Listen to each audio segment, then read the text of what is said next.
My name is Margaret Ellis. I'm 82 years old, and for most of my life, I was the one people came to for answers. I ran a bakery for 30 years, raised 3 children, buried my husband with grace, and kept every document in perfect order. But now, they said I couldn't remember my own birthday. They laughed when I asked the same question twice. They whispered behind doors when I forgot where I placed my cup. They thought I was fading. But I wasn't. I was watching. I was waiting. The moment that changed, everything happened on a Tuesday afternoon in late October. I had just returned from my doctor's appointment when I walked in on my daughter-in-law, Carrie, laughing in the kitchen with my grandson Lucas. They didn't hear me at first. My feet are quiet these days. She thinks she still owns this place, Carrie chuckled, sliding a glass of wine across the counter. Once the will goes through probate, we'll flip the house and split the money. Honestly, the old bat can't even remember her PIN number. She won't know a thing. Lucas laughed. Should have put her in a home last year. I don't know what Dad's waiting for. They clinked their glasses and toasted to my memory loss, to my fading, to my death. I stood there, holding the edge of the doorway, watching 2 people I had once loved as my own betray me like vultures circling a carcass. My hands trembled, not from fear or weakness, but from something far deeper, betrayal and rage. But I didn't make a sound. I simply turned around and walked back to my room. That was the day I remembered enough to change my will. But what they didn't know was this. I never forgot the combination to my safe. And inside that safe was something that would ruin them both. Let me tell you how it all began. 3 years ago, my son Mark suggested I move in with him and Carrie. "You don't need to be alone, Mom," he said with that sweet smile I raised him with. "You're not as sharp anymore, and I worry about you falling or forgetting the stove." At the time I felt grateful. Tired, a little lonely, still aching from arthritis in my knees. I thought it would be nice to be around family again, especially Lucas. He was always such a bright child, full of dreams. But when I arrived at their house, I quickly realized I wasn't a guest. I was a burden. They put me in the smallest room in the house. Not the one downstairs near the bathroom, but the attic guest room with a narrow twin bed, no TV, and barely enough space to hang my Sunday dresses. "It's just temporary," Carrie said. "We're planning to renovate downstairs." That renovation never happened. First, I tried to stay out of their way. I baked cookies, helped with the laundry, folded sheets, even offered advice when Lucas struggled with college applications. But over time I noticed a change in how they spoke to me. Not with kindness, but with condescension. "Granny, you already asked that," Lucas would say, eyes rolling. Carrie would speak slowly to me, enunciating each word like I was a toddler. "Margaret, do you understand what I'm saying?" Stung. But I bit my tongue. Because I remembered my mother's words. Sometimes silence is your greatest weapon. But I wasn't completely silent. I started documenting things. Small things at first. The way Carrie always asked about my bank account. The time she'd get frustrated when I wouldn't give her access to my online passwords. The strange way Lucas once picked up my phone and tried to reset it while I was napping. "I thought you forgot your code again, Granny," he said. One afternoon, I found a piece of mail addressed to me already opened. Bank statement. When I confronted Carrie, she laughed. "Oh, it must have gotten torn by mistake. You know how you get confused with mail." Confused. Well, I was beginning to see the picture clearly. And then one night, I caught Lucas going through my purse in the living room. "I was just looking for gum," he muttered, flustered. That was the night I stopped pretending. They thought I was senile. But every night after they went to bed, I sat with a notebook under the attic light and wrote down everything I remembered. Conversations, incidents, passwords. I wrote it all. And I started making phone calls. To my lawyer. To my old accountant. To my friend Alice, who still had contacts at the bank. Quietly, carefully, piece by piece, I laid the groundwork for a will they would never see coming. The current will they had a copy of. The one that left everything to Mark and his family. It was outdated. Signed before I knew who Carrie really was. Before I understood the entitlement that poisoned them. What they didn't know was that I had a new beneficiary in mind. But something happened next that nearly ruined everything. I received a letter from the bank, a notice about a new joint request made to access my retirement fund. Carrie and Mark had tried to add themselves without telling me. I felt the air leave my lungs as I held the paper in trembling hands. They weren't waiting for me to die. They were accelerating the process. They were going to drain me dry while I was still alive, and laugh about it over wine. But I had one more card to play. I scheduled a visit to my lawyer under the guise of going to a book club. Carrie barely looked up from her phone. "Don't get lost, okay?" she said. Lucas snickered from the couch. "Take your time, Granny." I did. And that day I signed the new will. Everything, my house, my savings, my bakery royalties, and the lake cabin, was legally moved under a trust with one single beneficiary. It wasn't Mark. It wasn't Carrie.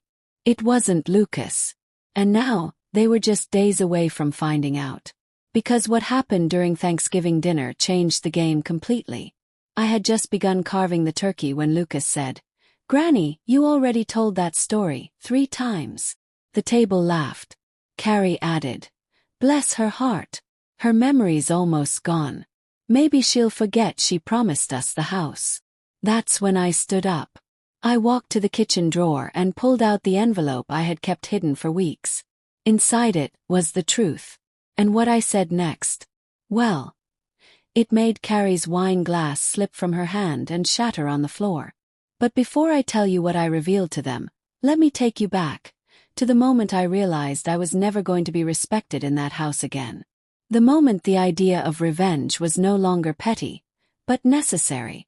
Because the thing about memory is, it's not what you forget, it's what you remember. And I remembered enough to destroy their plans, one document at a time. If you're hooked already, you haven't seen anything yet. The next chapter will take you deeper into how I uncovered their darkest secrets. Stay with me. Like, comment, and subscribe if this story pulled your heart or sparked your fire, because I promise it only gets better from here. I wasn't always like this, so calculated, so still. Once upon a time, I laughed freely, trusted deeply, and assumed the best in people. But life has a way of teaching you slowly at first, then all at once. I raised Mark to be a kind man. And he was for a long time. But Carrie was a storm I didn't see coming until it was too late. Before we go any further, let me take you back. Back to when I still believed they brought me in because they cared. It was right after my 79th birthday. I'd slipped while trying to mop the kitchen floor. It wasn't even a hard fall. I was just bruised more in pride than anything else. But when Mark heard, he insisted I move in. "I don't want to wait until something worse happens, Mom," he said. "We have space. You don't need to worry about a thing." It sounded like a warm, soft place to land. I sold my little cottage and handed most of the proceeds to Mark to help with what he said were renovations, to make the home more elderly accessible. The joke was on me. There were no renovations. Instead, he used the money to take Carrie on a surprise trip to Mexico. They came back tanned and glowing while I moved into an attic that smelled like mothballs and insulation. Still, I tried to be thankful. Carrie didn't seem thrilled I was there, but I told myself she was adjusting. She had a demanding job in finance after all. And Lucas, my sweet boy, was in the thick of college life. Maybe they were just stressed. Gave them grace. Until the grace ran out. Started small. I'd wake up and find the pantry locked. "Oh, sorry, Margaret," Carrie would say. "Lucas's been sneaking snacks again." But I knew it was a lie. Lucas never came upstairs anymore. Then it was the thermostat. It kept resetting to 64 degrees in winter. "We're trying to save on electricity," Mark told me. Then came the medication switch. I take blood pressure pills every morning, have for 10 years. One morning I noticed the pills were a different color. When I asked Carrie, she waved me off. "It's a generic. Same thing, cheaper. I ordered them for you." I called my pharmacist. He had no record of any change. That night, I flushed those pills and wrote it down in my notebook. I started hiding the real ones in a sock drawer. That was the first night I slept with one eye open. Do you know what it feels like to have people treat you like a ghost while you're still breathing? Carrie stopped making me a plate during dinner. You weren't at the table, she said one night. But I'd just been in the restroom. They didn't wait. They didn't ask. Lucas started ignoring me completely. When I greeted him, he'd grunt. When I tried to make conversation, he'd slip in his AirPods and walk away. Became background noise. A misplaced antique. A memory they were already trying to erase. Then came the day I found my wedding ring in the junk drawer.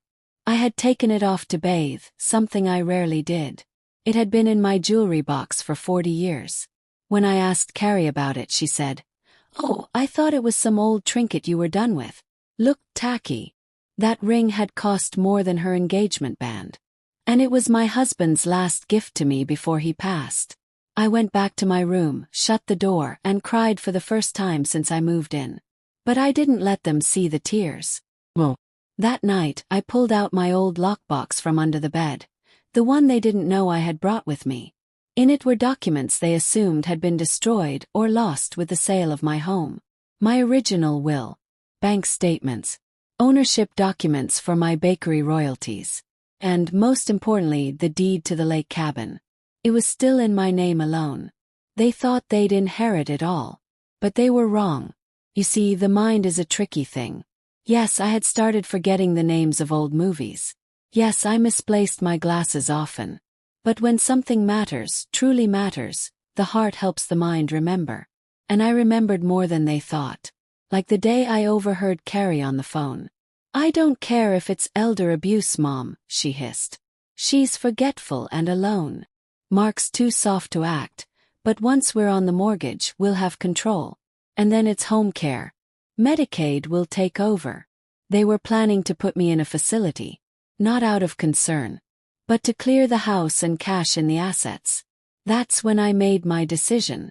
I called my old friend Harold, a retired lawyer whose son I once helped put through community college. He owed me a favor, and he didn't forget. I told him everything. Harold arranged for a quiet change of will, created an irrevocable trust, and had the cabin redeeded into that trust. The new beneficiary, my former bakery apprentice, Shannon, a young woman I'd mentored for years, who visited me every month without fail. She thought I had forgotten her last visit, but I remembered the banana muffins she brought and the warm hug she gave me. She was more of a granddaughter than Lucas ever was. Harold also helped me set up a secret account where I moved the last $70,000 I had. They had no clue it existed. I was now financially and legally prepared. But emotionally, I wasn't ready for what happened next. Thanksgiving came. The whole family showed up, even my estranged daughter, Helen. We were all seated around the table, and Carrie poured wine as if she were the gracious host of a talk show. Lucas cracked jokes. Mark offered a bland prayer. And then Carrie raised a toast. "To family," she said. "To inheritance. And to remembering what's really important." She turned to me with a smile so wide it nearly cracked. "I hope you wrote down where the will is, Margaret." That was it. That was the moment. I stood up, walked to the kitchen drawer, and pulled out the envelope. Carrie looked puzzled. "What's that?" Mark asked. I handed it to him without a word. Inside were 3 documents: the letter from my lawyer, the new will, and a certified copy of the trust document showing Shannon as the sole heir. Mark read it. His face paled. Carrie snatched it from him, scanned the pages, and her jaw tightened. "This is a joke," she spat. I said nothing. Helen, who had barely spoken the entire dinner, looked between all of us. "What's going on?" Carrie stood, shouting now. "She's lost her mind. She's being manipulated. She can't even remember what day it is." But then I did something none of them expected. I recited my social security number, then my bank account routing number, then the date of Lucas's birth, the exact balance in my account as of the day before. Word for word, number for number. I remembered it all. I watched as their smug faces crumbled into panic. That's when Lucas said something that stunned the room. Well, maybe she deserves to forget. She doesn't do anything for us anyway. I turned to him slowly and said, Lucas, you forgot who paid your first semester of college.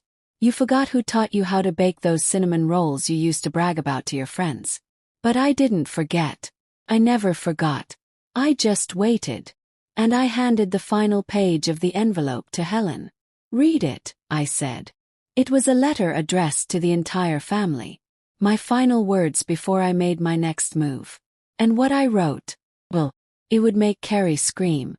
If you're still reading, don't stop now. The next chapter will reveal what was in that final letter, and why it shattered their grip on me forever. Like, comment, and subscribe so you don't miss what happens next. You won't believe who turns against who. Helen held the letter in her trembling hands, her lips moving slightly as she read in silence. The room had gone still. Carrie stood frozen by the dining table, Lucas angrily scrolling on his phone, and Mark looking like he'd swallowed a razor blade. They all watched Helen. When she finally looked up, her voice was hollow. She remembered everything, she whispered. Everything. And she did. Because what I had written in that letter wasn't just a legal statement. It was my testimony. A record of every cruel comment, every selfish action, every moment they believed I was too frail to understand.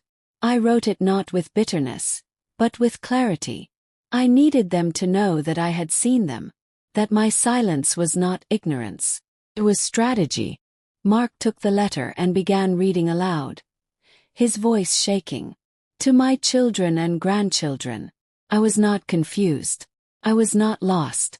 I was watching, listening, remembering. I saw how Carrie smiled to my face and mocked me behind closed doors. I saw Lucas rummaging through my belongings, accidentally logging into my accounts. I heard every conversation you didn't mean for me to hear. Every toast made at my expense. You believed my memory was fading. You were wrong. I am still Margaret Ellis. I birthed you, Mark. I held you when your fever ran high at midnight and prayed over your dreams when you couldn't sleep. And Carrie, I welcomed you into my home, into my heart like a daughter. You called me Mom. Once. I held your hand at your wedding and kissed your forehead when your mother passed. Lucas, I gave you stories baked for you, saved for your education. You threw me in the attic. You locked the pantry. You made jokes about me forgetting my name. But I remembered everything. And now I remember something else too, my power. So I have changed my will. You will find nothing in your name. Not because I hate you, but because you never valued me.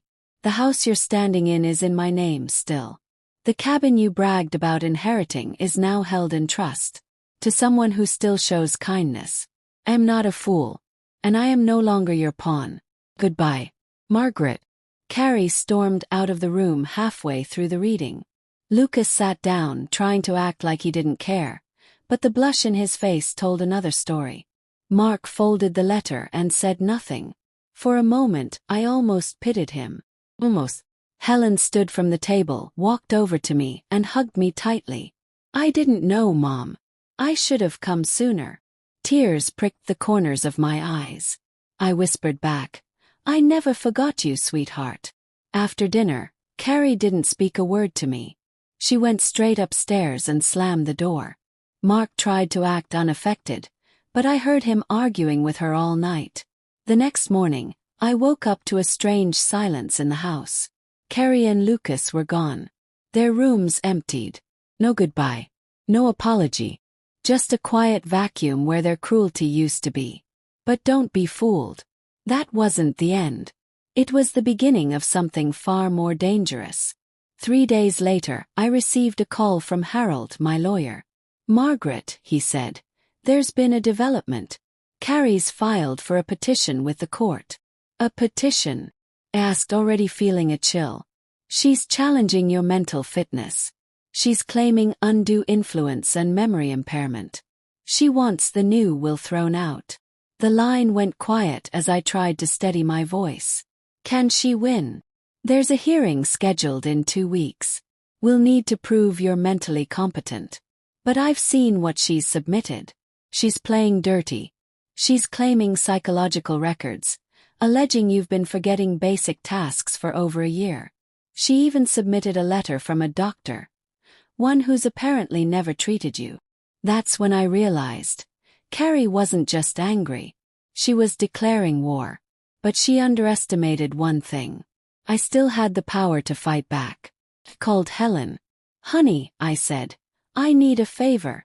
She drove down that weekend with every calendar, photo album, and notebook I ever gave her. Together, we created a timeline of events showing I'd been functioning independently. I took out the journal I had kept, each entry dated, each detail meticulous.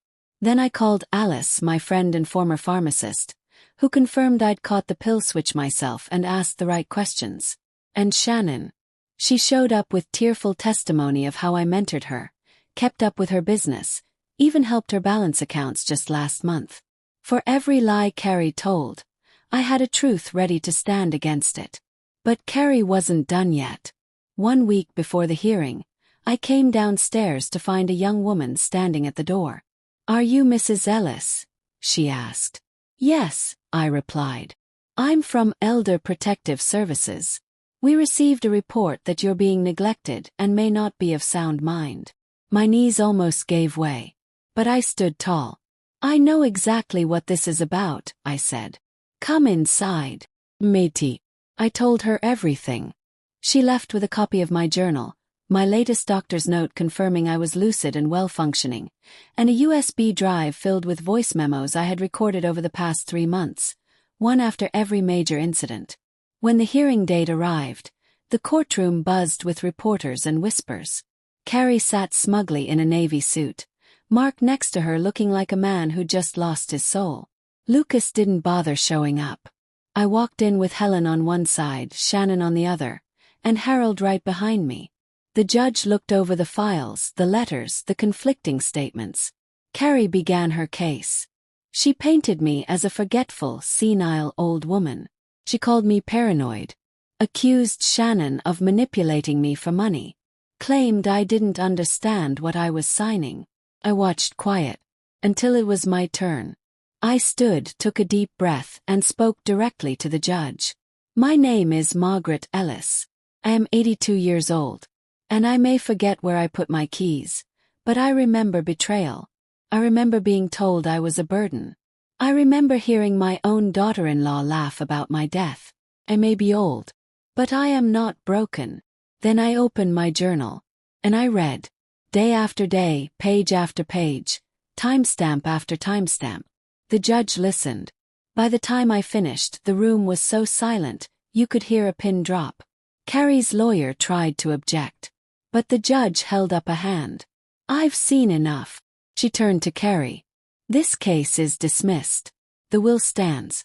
And I suggest you reconsider how you treat the people who raised you." I nearly collapsed from relief. But I wasn't done yet. Because after the hearing, as Carrie was storming out of the courthouse, I approached her calmly. She turned to me with venom in her voice. "This isn't over, Margaret." Smiled. "Oh, honey," I said. "It just began." Because what Carrie didn't know was that I had already filed something else. Something that would not only end her chances at the estate, but expose her on a national level. If you think that courtroom was the end, wait until you see what happens when the press gets involved. Next chapter reveals Carrie's worst nightmare, and trust me, she earned every bit of it. Like, comment, and subscribe for more. You won't believe who turns on her next. 3 days after the courtroom hearing, I received an unexpected call from a local journalist named Ava Pennington. Her voice was sharp, polite, but tinged with the curiosity of someone who smelled a bigger story than just a contested will. "Mrs. Ellis," she said, "I was tipped off about a legal case involving elder exploitation, your case. I'd like to talk with you if that's okay." First, I was hesitant. I never liked putting my business out there. My generation grew up believing privacy was dignity. But something in Ava's voice made me pause. Maybe it was the way she said elder exploitation.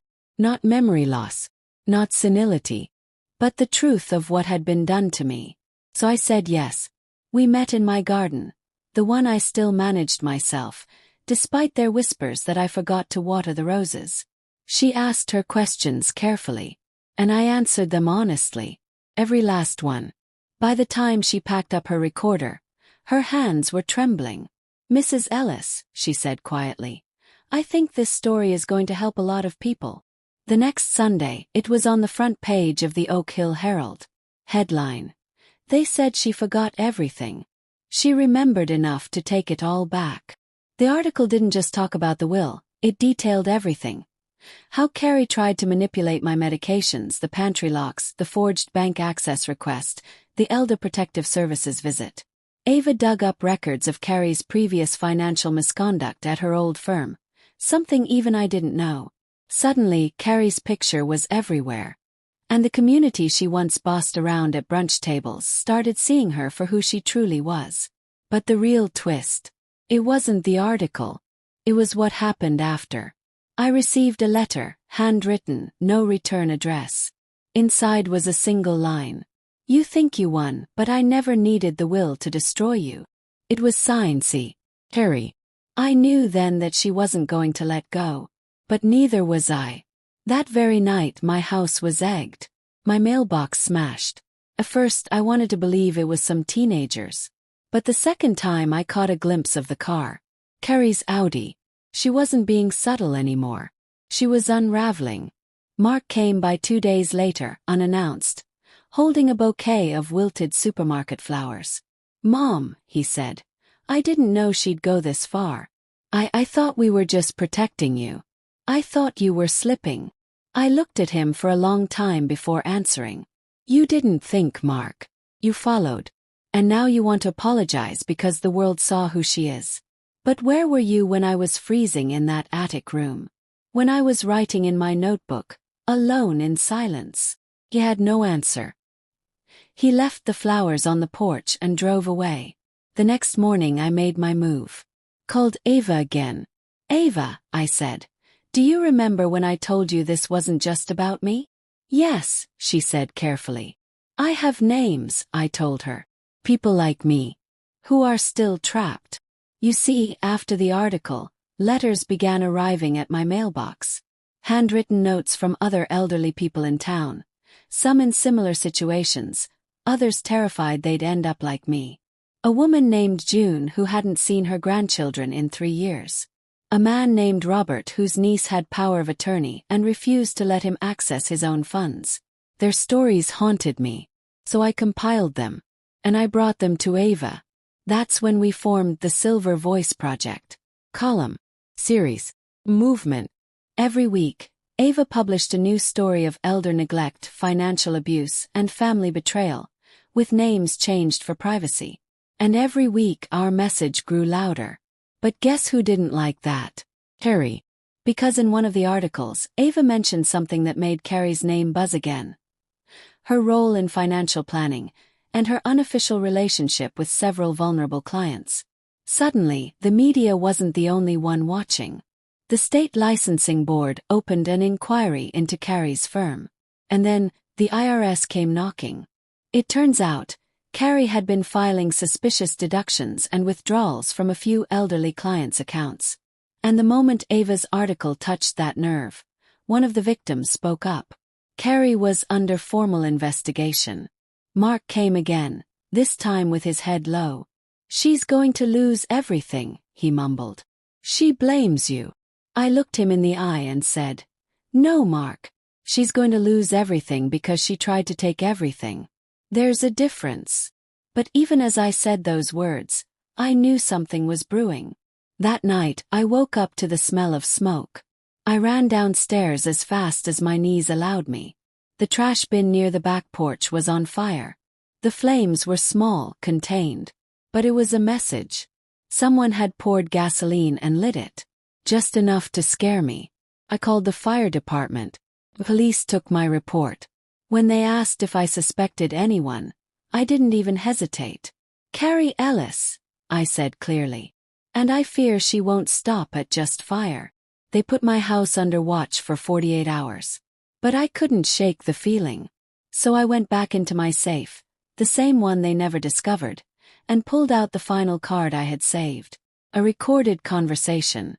One I captured on an old phone. hidden under the table months ago. It was Carrie bragging on the phone to someone named Trisha. "She'll be out of our lives soon," she had said. "And when she is, this house, the cabin, the pension, it's all ours." I made a copy and gave it to the police. With that, the final nail was sealed. But you want to know the craziest part? It wasn't over yet. 'Cause 2 days later, Carrie vanished. Just like that. No trace. No calls. Her Audi abandoned near the lake cabin she no longer owned. The police were looking. The press was buzzing. And I was left wondering, had she run? Or was she planning something darker? If you think this chapter left you speechless, wait until next chapter, because Carrie's disappearance will uncover a trail of secrets none of us saw coming. The truth about her past, her revenge plans, and the person she manipulated all along. Like, comment, and subscribe if you're ready for the next twist, because the quiet ones always know more than they let on. Carrie's disappearance sent a ripple through Oak Hill that no one could ignore. The town buzzed with rumors. Some whispered she'd fled the country. Others speculated she'd faked her own kidnapping to avoid the mounting investigations. But as for me, I didn't trust any of those stories. I knew her too well. Carrie never ran. She plotted. The police had questions. Her friends had none. Her phone was switched off, her office wiped clean. Mark was no help. He swore up and down he hadn't seen her. Hadn't even spoken to her since the fire incident. I wanted to believe him. But belief isn't a gift I hand out easily anymore. Then, exactly 1 week after the fire, I received a package. It was wrapped in plain brown paper, no return address, postmarked 2 towns over. Inside was a flash drive. No note. No explanation. I stared at it for a long time, my hands trembling slightly. I wanted to ignore it. Throw it out. But curiosity has a sharp edge. I walked over to my old laptop, the one Carrie once mocked me for keeping, and slid the flash drive in. There was only one file. Video. It opened with static. Then Carrie's face came into frame. Hollow-eyed, exhausted, makeup smeared. She looked like she hadn't slept in days. Her voice cracked as she spoke. "If you're watching this, Margaret, then I've officially lost everything." She took a long breath. "They took my license. My firm fired me. The IRS froze my accounts. I'm not even allowed to be within 500 feet of a financial institution. Mark left me. And you. You sat there like some little queen while the world came crashing down on me." I leaned closer, not blinking. "You think you won," she said. "But you don't know the full story. You never did." She leaned in toward the camera. "You ruined me, Margaret. So now I'll ruin the truth." She reached into her bag and held up a stack of paper. Photos, documents I couldn't quite see. "You want people to think you're some noble matriarch, protecting the weak, exposing abuse? What if I told them about Helen?" My heart stopped. I know what she did in college. I know about the baby she gave away. I know the name. The hospital. All of it. Well, no, that couldn't be. And Mark. He's not the son you think he is. Do you even know where all that money from the cottage sale really went? You thought he paid off the mortgage. Try covering gambling debts. You raised a liar. Covered my mouth, gasping.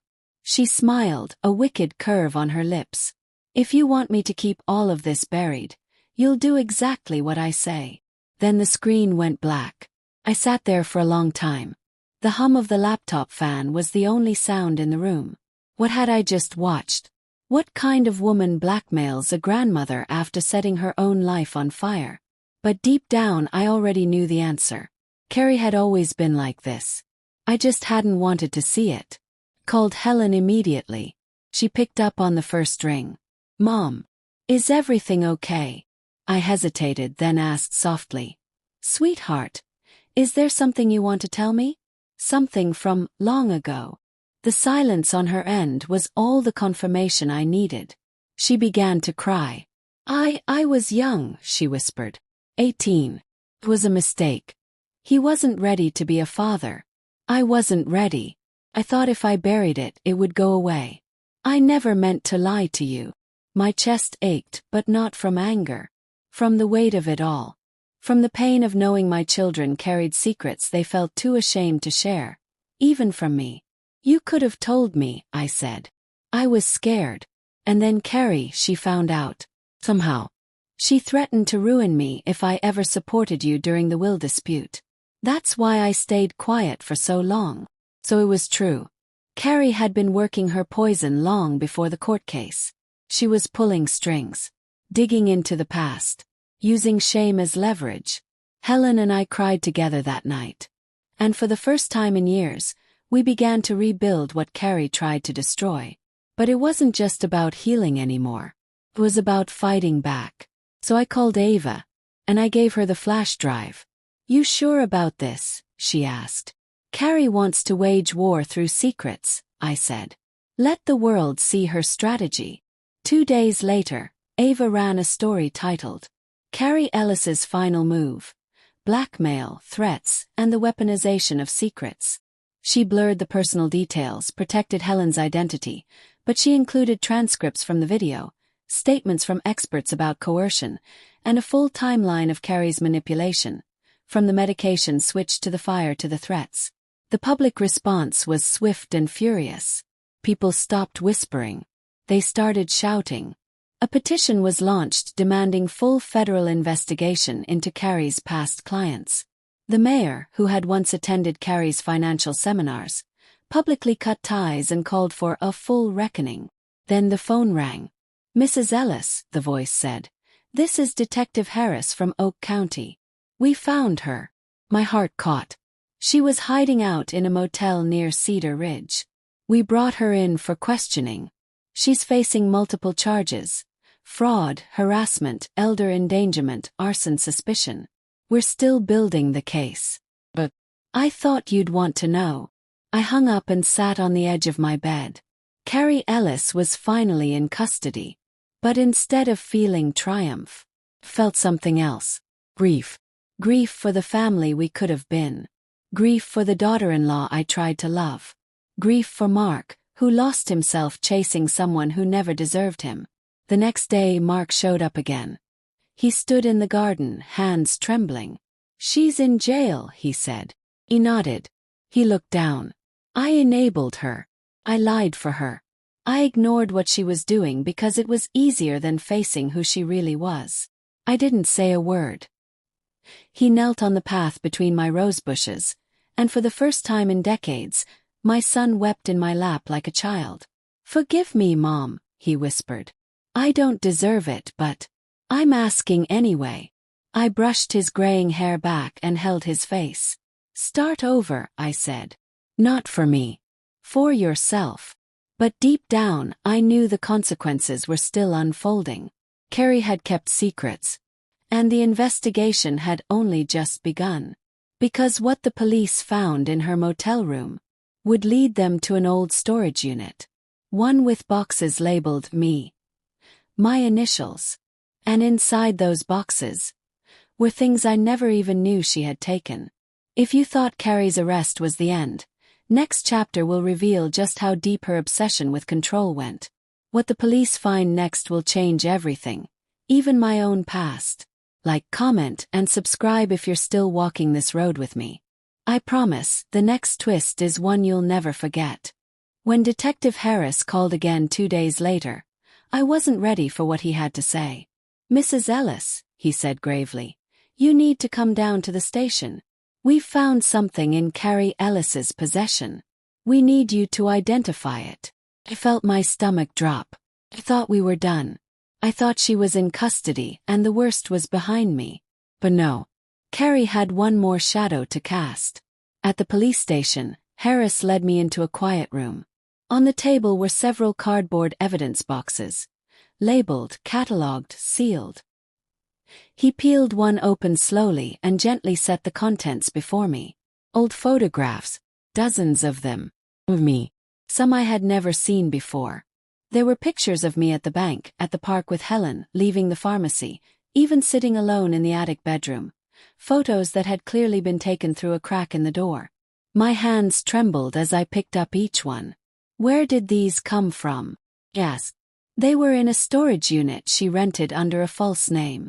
We believe she'd been collecting them over time. There's more. He opened the second box.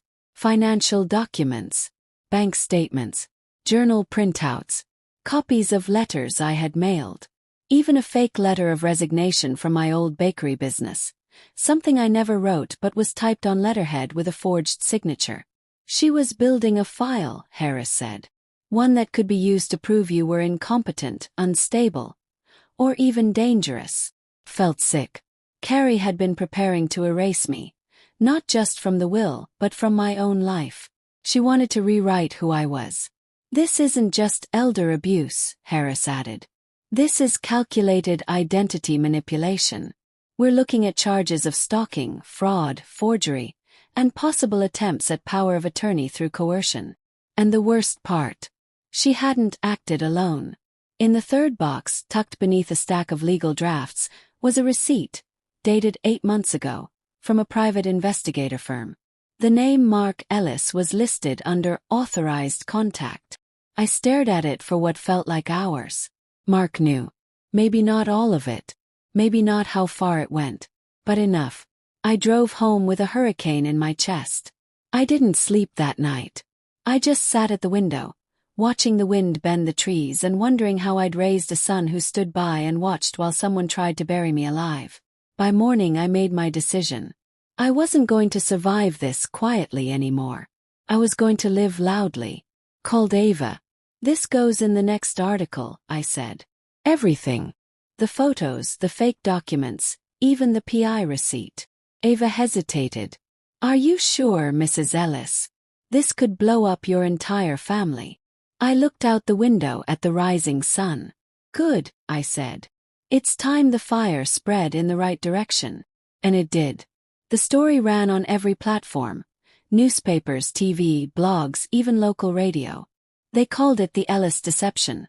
How one woman tried to erase an 82-year-old matriarch for profit. Became a symbol. Not a victim but a survivor. People began reaching out, strangers, lawyers, organizations. And one of them stood out. A young woman named Tara Jenkins, head of a non-profit that protected seniors from financial predators. Mrs. Ellis, she said in our first meeting, you don't just have a story. You have a platform. We'd like you to speak. About your experience. About what they did to you. At first I didn't know what to say. Who was I to speak publicly? But then I remembered that attic room. The locked pantry. The cold air at night. And I said yes. My first speaking event was in a small library downtown. 30 people showed up. I wore the brooch my late husband gave me on our 40th anniversary and stood behind the podium with my hands folded tightly. My name is Margaret Ellis, I began. And they thought I was losing my mind.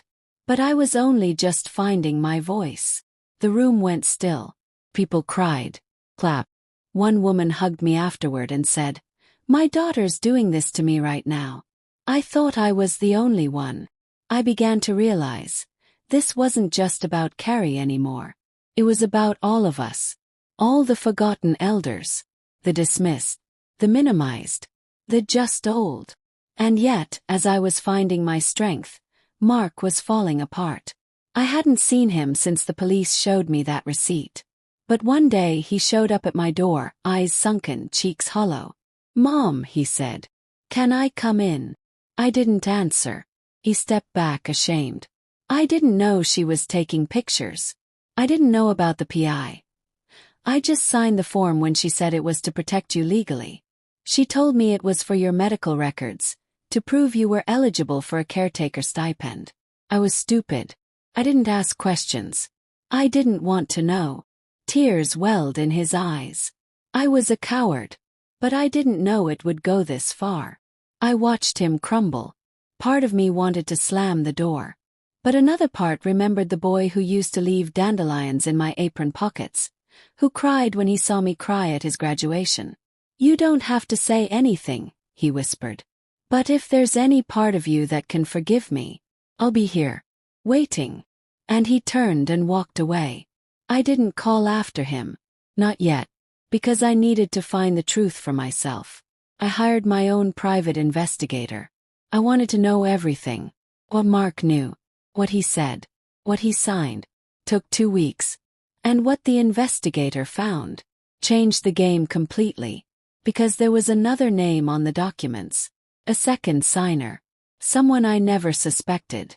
And that name was Helen. You've followed me this far. And now the secrets are turning inward. Next chapter will reveal the truth behind Helen's involvement. And why her betrayal cuts deeper than Carrie's ever could. Like, comment, and subscribe to stay with me. Because forgiveness is never easy. And sometimes it's impossible. I stared at the name printed neatly on the investigator's report.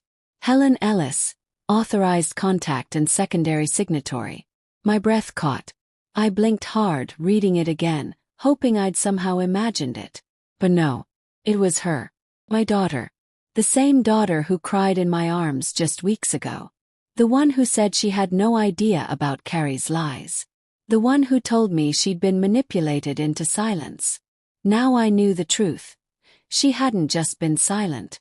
She'd helped orchestrate the silence. I clutched the edge of my kitchen table, my body trembling.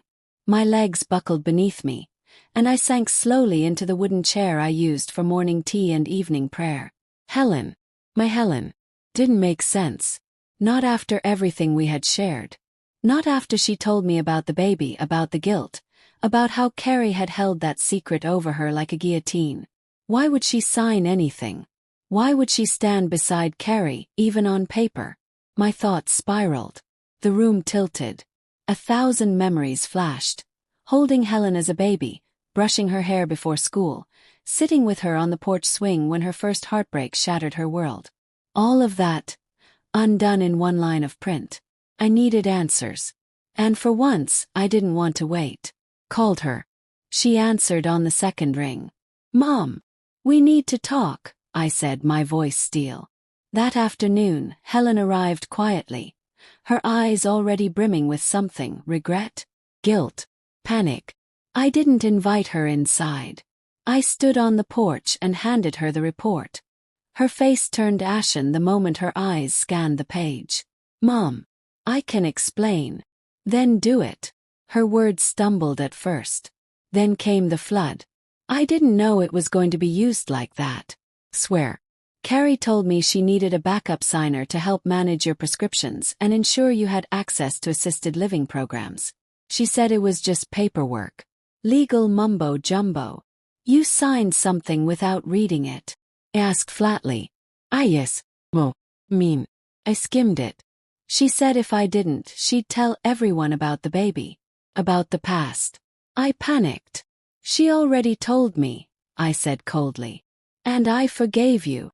Helen's tears began to fall. But I didn't know that. I didn't know you'd still love me if you knew. Carrie made me feel like I was still that scared girl. She twisted it. And I let her. I let her make me afraid of you. I crossed my arms. I raised you to be brave, Helen. You were always the bold one. When did you become this? She sank to the porch steps, sobbing now. When I thought I didn't deserve your love anymore. That broke something inside me. Not from anger, but sorrow. We sat in silence for a long time. Finally she spoke again. She didn't just use me, Mom. She used someone else too. There's something you don't know, something I haven't told you. I turned slowly toward her. What is it? Helen looked up, eyes red. Carrie wasn't just trying to rewrite your life. She was trying to erase someone else's. What do you mean? Helen pulled a folded envelope from her purse. She held it in trembling hands before placing it in mine. Read it, she whispered. I opened it carefully. Inside was a letter, dated 6 months earlier, addressed to Carrie from a law firm in another state. The subject line made my stomach twist. Request for contact from identified biological descendant. Baby girl. 1987 adoption, St. Mary's Hospital. The letter detailed a young woman named Mariah, 34 years old, who had spent years searching for her birth mother. Her DNA matched one Helen Ellis, listed in the hospital records from a closed adoption file. Helen choked on her words. She found me, Mom. And I was ready to meet her. I wrote her a letter. Told her I wanted to meet. But Carrie intercepted it. I blinked hard. She took your letter. Helen nodded. She stole the envelope off my desk. I didn't realize until later. I thought Mariah had changed her mind. Carrie. Carrie replied for me. She wrote to Mariah pretending to be me and said I never wanted contact. That she should stop looking. I sat there stunned. My daughter's child, my grandchild, was out there. And Carrie had silenced her too. She said it would complicate things, Helen whispered. That it would distract me during your case. That it was a distraction I couldn't afford. I couldn't believe the levels of deception. Carrie had buried a child's search for her mother, just to keep Helen under her thumb. Do you have her contact? Yes. Helen nodded and handed me another slip of paper. She's in Georgia. She works as a schoolteacher. Her name is Mariah Stone. I felt my heartbeat quicken. Stone. That's the name her adoptive family gave her. She's been searching for 10 years. I reached for Helen's hand and gripped it tight. Then we're going to find her, I said. And when we do, we're going to tell her everything. Helen broke into sobs again, this time burying her face in my lap like she had when she was 5. I stroked her hair, fighting back my own tears. Carrie tried to tear my family apart. But what she didn't know was this. Families like mine don't just survive storms. We grow stronger in the rain. That night, I sat in my room and wrote a letter of my own to Mariah. And when I was done, I walked to the mailbox, slipped it inside, and whispered into the darkness. I'm sorry it took this long. But I remember you now. But just as I returned inside, the phone rang. It was Ava. Her voice was tense. Margaret, you need to see this. Someone leaked footage of Carrie in her holding cell. And what she said. It changes everything. I clicked the link she sent. And there, in grainy black and white, was Carrie pacing the concrete floor. She spoke to herself, unaware the camera was recording. You think they'll bury me? I buried their secrets first. I buried the real will. I buried the cabin deed. I buried the truth in a place they'll never look. Then she laughed. Cold, fractured laugh. And whispered. They forgot what I took with me. What did Carrie hide? What secrets are still buried beneath her twisted plans? Next chapter uncovers the final layer of betrayal, and reveals whether I still own everything I fought to protect. Like, comment, and subscribe. Because the next chapter, it's the one where it all explodes. Carrie's voice echoed in my head like a bad dream. They forgot what I took with me. The words looped over and over as I sat at my kitchen table, the moonlight slipping through the lace curtains, casting shadows on the hardwood floor. What did she mean? What could she have taken that hadn't already been found? The house, the money, cabin, flash drive, the photographs, the forged documents, the storage unit. Was there something else? I barely slept that night. Every time I closed my eyes, I saw her, laughing, pacing, whispering like she still had a hand on the wheel of my life. The next morning I called Detective Harris. I saw the video, I said. He sighed. You and everyone else. It's making the rounds. She said she buried the real will and the deed. What does she mean by that? We already have a valid will. He hesitated. That's the thing, Mrs. Ellis. The court validated the most recent document, yes.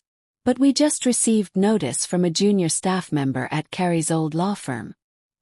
He found something while cleaning out Carrie's desk. What did he find? A manila envelope, sealed, labeled with your name and marked, void, hold. My stomach turned. You have it. It's on its way to the station now. Do you want to be here when we open it? Yes, I said without hesitation. 2 hours later, I sat in a small interrogation room at the Oak Hill police station. The envelope sat in front of us, untouched, still sealed, taunting me. Detective Harris slid it open with a letter opener and carefully slid the contents onto the table. There were 2 documents. One was a typed will, dated 4 months before the one I legally signed with Harold. This one listed Mark and his immediate family as full beneficiaries, Carrie included. The second was a copy of the cabin deed, signed but never filed, transferring ownership to a holding company Carrie had created in Delaware. A company that no one knew existed. Shell. She was trying to run both plays, Harris muttered. She wanted the public to think she was fighting the newer will, but behind the scenes, she planned to submit this one once she buried the real one. She would have claimed the newest was fake, I realized, my mouth dry. Said I was manipulated. And if that deed had gone through, she would have sold the cabin, hidden the money. Sat back dizzy. So that's what she meant. That's what she buried. But she didn't count on getting caught before she could carry it out. I nodded to Harris. That will's invalid, correct? Yes. The newer one stands. And with her in custody and these documents now in our hands, she has no path to challenge it. I left the station that day feeling like I'd finally exhaled after holding my breath for months. But the moment I got home, something unexpected happened.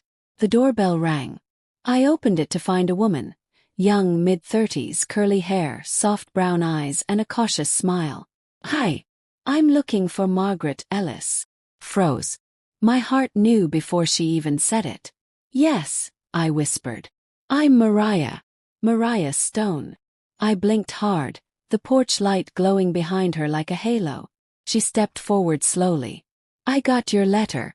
I didn't believe it was real at first. I've imagined this day my whole life, and I told myself not to get my hopes up again. But here I am. I reached for her hand, and she clutched mine with trembling fingers. You look just like Helen when she was your age, I said, tears welling. I've seen her picture, Mariah replied. 100 times. I used to stare at it, wondering if she remembered me. She never forgot. She was afraid. Mariah nodded, swallowing hard. I know that fear. I lived it. I invited her in. Helen arrived minutes later, as if she felt it in her bones. The reunion was quiet at first. Awkward. Delicate. But then Helen dropped to her knees in front of Mariah and whispered, I'm sorry. I was so young. So scared. And Mariah pulled her into an embrace that broke both of them open. I watched them cry together. Watched the silence between them melt. And for the first time in so long, I felt something bloom in my chest that had been missing. Oh. But just when I thought the story was finding its ending, something happened that changed everything. Eva called. I don't want to scare you, she said. But I just received an anonymous tip from someone claiming they worked with Carrie. He says Carrie set up something bigger than just those forged documents. Something tied to offshore accounts, false trusts, and multiple identities. He says this whole thing, your case, the cabin, the identity manipulation, it was part of a larger scheme. I gripped the phone tighter. A scheme. He says there's one last piece Carrie hid. Something physical. Something that proves this wasn't just about your estate. It was about targeting vulnerable seniors. All over the country. I couldn't breathe. Ava continued. The tipster says there's a storage locker. Not the one the police already searched. A different one. Registered under a fake name. And he says your name is all over it. I sank into my armchair, my pulse racing. What do? We find it, she said. Together. 2 days later, Ava and I drove 3 towns over, to a run-down self-storage facility tucked behind an abandoned mall. The manager was expecting us, thanks to a warrant and police escort. Locker number 1143. When the bolt cutter snapped the lock, I stepped back. The door rolled upward, revealing a single wooden trunk, some boxes, and, taped to the wall, a map. Of senior homes. Dozens of them. Marked. Labeled. Notes scrawled in red ink. Each one with a name beside it. And file folders stacked in labeled boxes. Inside those folders. Birth certificates. Power of attorney forms. Copies of driver's licenses. All women. All over 70. All with something in common. Every one of them had received financial consultation from Carrie Ellis over the past 5 years. This, Ava whispered, eyes wide. This isn't just theft. It's a network. She was building profiles. isolating the most vulnerable, positioning herself to inherit or control their assets. I stepped back in horror. She was doing this to others. Eva nodded. And you were her final test run. I thought about the attic room, the locked pantry, the medication switch. I wasn't just a victim of family greed. I was part of a pattern, a blueprint. But now we had evidence that could save others and expose everything. Carrie may have buried her truth, but I remembered enough to dig it up. Everything leads to this. Next chapter will expose the nationwide investigation, the courtroom chaos, and the shocking moment Carrie reappears to defend herself. Like, comment, and subscribe to see how the final battle unfolds, because justice may be slow, but it never forgets. The storm was no longer just mine to carry. After the discovery in the storage unit, those files, those names, those senior homes across the country, the case shifted from a quiet family betrayal to a full-blown federal investigation. Ava worked day and night with a national news team. Within a week, the Ellis files made headlines on major networks. Financial predator targeted elderly women using legal loopholes. Ex-daughter-in-law of local woman accused of multi-state fraud. Carrie's face, once the picture of suburban success, was now plastered on every screen, branded with the words, master manipulator. But Carrie hadn't spoken since her arrest. She was being held without bail at a detention facility on the outskirts of the state, refusing to speak to law enforcement, media, or even her own attorney. For weeks, she remained silent, unmoving, unbothered, until the court summoned her. The federal case had reached its climax. Carrie Ellis was going on trial, and I was the key witness. I never imagined I'd live to see myself on a witness stand, sworn in with a trembling hand, facing down the woman who tried to erase me. But there I was, 82 years old, dressed in navy blue, brooch pinned to my chest, spine straight, voice steady. I looked Carrie in the eyes for the first time since her arrest. She didn't look the same. The smirk was gone. Her eyes were vacant, almost dull, like the flame of her fury had burned so hot it scorched her from the inside out. The prosecutor turned to me. Mrs. Ellis, when did you first suspect that Carrie was targeting you for financial exploitation? I answered clearly. The moment she laughed behind my back about my death. The moment I realized they weren't waiting for me to forget, they were planning for it. The courtroom fell silent. I spoke for an hour. About the locked pantry, the switched pills, the forged forms, the photographs taken in secret, and finally about the will she tried to bury. When I stepped down from the stand, I passed by Carrie's table. She didn't blink, didn't twitch, just stared at the table in front of her, lips pressed shut. But the real shock came the next day, because Carrie decided to testify. Her lawyer tried to advise against it, but she insisted. She took the stand in a gray blazer, hair pulled back, the courtroom packed with reporters. And then she spoke. I didn't mean to hurt her, she said, her voice soft. I thought I was helping. She was slipping. She couldn't remember things.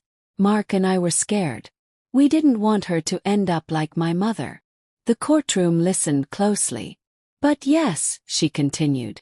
I did things I shouldn't have. I looked into her finances. I signed her up for services she didn't approve. I opened that storage unit. I collected those files. I paused. But I wasn't trying to defraud anyone. I was trying to build a business, a service, to help elderly women manage their estates. It got out of hand. Polished, professional, sympathetic lies. I watched the jurors' faces. Some were moved. Some weren't buying it. But the bombshell came when the prosecution cross-examined. Ms. Ellis, the prosecutor said calmly. You say you were helping? Yes. Then why did you forge documents giving yourself power of attorney over 3 women who were still mentally competent? Carrie froze. You say you cared for Margaret Ellis. She nodded. And yet, on this audio recording. He pressed play.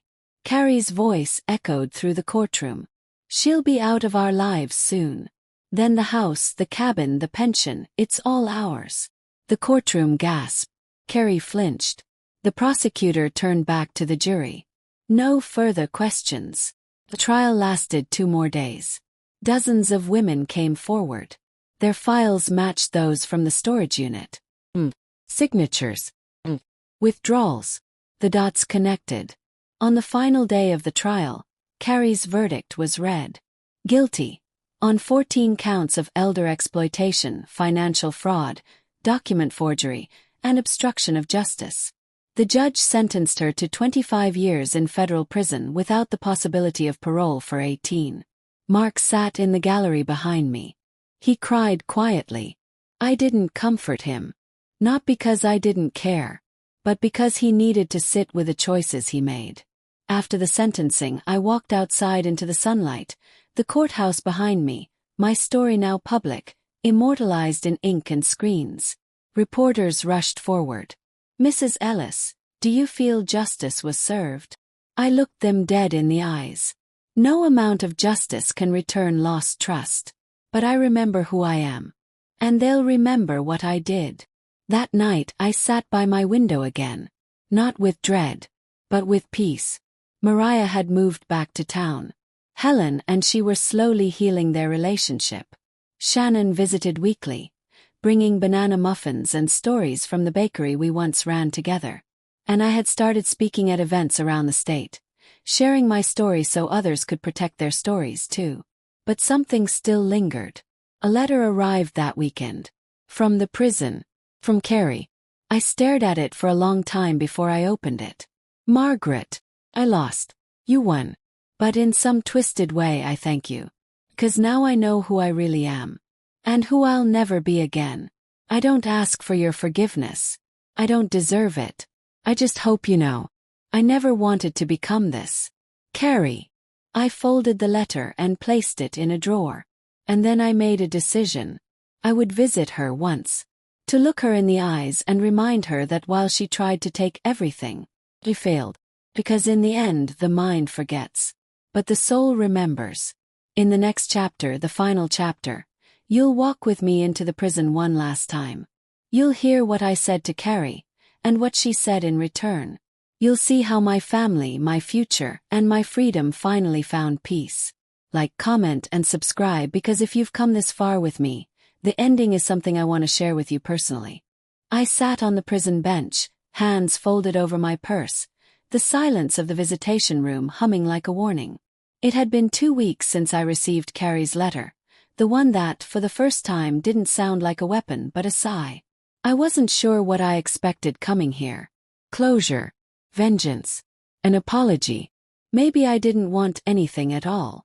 Maybe I just wanted to see what was left of the woman who tried to erase me. The metal door buzzed open. Carrie stepped in. Prison orange. Shackles at her ankles. Hair cut short. No makeup. No gloss. Just skin and shame. She sat down across from me, didn't speak. Neither did I. Not at first. I watched her try to meet my gaze. Her hands fidgeted. Her lips trembled. But her eyes. They were tired. Not the kind of tired you fix with sleep, but the kind you carry when every lie has collapsed into truth. Finally I broke the silence. You look smaller, I said softly. Carrie gave a hollow smile. The uniform doesn't flatter me. No, I said. I mean your shadow. It used to fill every room. She flinched. I deserved that. I didn't come here to punish you. She blinked. Then why are you here? I leaned forward. Because the woman you hurt wasn't just me. It was my daughter. My granddaughter. My son. Name. My memory. And I needed to look you in the eye and tell you. You failed. Carrie looked down. You tried to turn my forgetfulness into your fortune. You thought old age made me easy prey. But what you didn't count on was that I remembered what mattered. She nodded slowly. I lost everything, she whispered. No, I said. You gave it away. With every lie. Every forged paper. Every smile you faked. Carrie looked up. I didn't always hate you. I know, I replied. You just forgot how to love. We sat for a moment. Quiet. She took a deep breath. Do you think I'll ever be forgiven? I looked her straight in the eyes. "That's between you and God," I said. "But as for me, I'll remember what you did.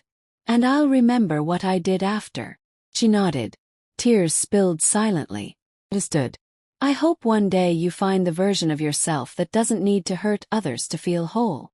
And then I turned and walked out. The sunlight outside was blinding after that dim visitation room. And it felt like freedom. Real freedom. Not just from Carrie, but from the guilt I had carried. From the shame. From the silence I used to mistake for peace. Helen and Mariah met me at home. They were in the kitchen, laughing over a failed batch of cookies. Burnt edges, flour everywhere, joy in the mess. Helen had flour on her cheek. Mariah had taken over my old apron. And in that moment I realized something important. My memory might be fading in small pieces. Dates, street names, movie titles. But what I would never forget was this. Love. Family. Resilience. The core of who I am. A few months later, I stood behind a podium once again. This time not in a courtroom or a library, but at the state capitol. They invited me to speak after the Ellis files led to a new set of proposed laws. Ones that would protect seniors from financial predators, make it harder to forge power of attorney, and criminalize manipulation disguised as care. I looked out at the audience. So many faces, young and old. Children holding their grandmothers' hands. Caregivers. Survivors. Fighters. I spoke clearly, calmly. "My name is Margaret Ellis. I am 82 years old." They mocked my memory loss. But I remembered enough to protect myself. To protect others. To remind this world that just because we're aging doesn't mean we are disposable. The room rose to their feet in applause. And for the first time since this all began, I cried not from pain, but from pride. Today I live with Helen and Mariah. We turned the cabin into a family retreat. Shannon's Bakery has my cinnamon roll recipe framed on the wall. And I keep a journal, not out of fear but tradition. One that Mariah will one day pass down. Because our stories matter. Our memories matter. Even the painful ones. Especially the painful ones. They are proof that we lived. That we fought back. That we did not go quietly. I still forget things. My glasses. The names of old TV shows. Sometimes I walk into a room and pause, wondering what I came in for. But when I close my eyes, I remember who I am. I remember what I did. And I remember that no matter how loud the darkness got, I never let it take my light. Thank you for walking with me. My name is Margaret Ellis. And I remember enough to still be here. Still whole. Still standing. Still strong. If this story moved you, inspired you, or reminded you of someone you love, please like, comment, and subscribe. And remember, never let them convince you that growing old means growing invisible. We are not forgotten.